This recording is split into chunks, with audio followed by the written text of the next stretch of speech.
এলাকায় কোনো চাঁদাবাজি থাকবে না, এলাকায় কোনো ভূমি দখল থাকবে না, এলাকায় কোনো নিরীহ জনগণের উপর কেউ অন্যায় অত্যাচার জুলুম করতে পারবে না।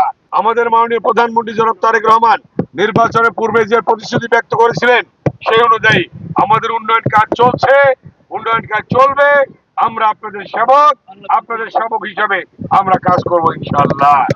আর এই এলাকায় কোনো মাদক থাকবে না, এলাকায় কোনো চাঁদাবাজি থাকবে না, এলাকায় কোনো ভূমি দখল থাকবে না, এলাকায় কোনো নিরীহ জনগণের উপর কেউ অন্যায় অত্যাচার জুলুম করতে পারবে না। যদি কেউ করে আমাকে জানাবেন, আমি আপনাদের পাশে এসে দাঁড়াবো ইনশাআল্লাহ। আমাদের বিএনপি অঙ্গ সহযোগী সংগঠনের নেতারা আপনাদের পাশে দাঁড়াবে। রাস্তার কাজ আল্লাহর নাম নিয়ে শুরু করে গেলাম আমরা ইনশাআল্লাহ। ইনশাআল্লাহ ড্রেনের কাজও হবে এবং সাথে সাথে আমাদের হেমায়তপুর সরকারি প্রাথমিক বিদ্যালয়ের অভিভাবকদের বসার জায়গা নাই, তাদের বসার জন্য ছায়ের মধ্যে এবং বৃষ্টিতে যাতে না ভিজে, রোদে যাতে না পড়ে আমরা ঘর নির্মাণ করে দেবো ইনশাআল্লাহ। আমাদের ঈদের পরে 15 তারিখের মধ্যে সেটা শুরু হবে এবং একটি শহীদ মিনার আমরা করে দেব এই প্রাইমারি স্কুলের জন্য আমরা ইনশাআল্লাহ।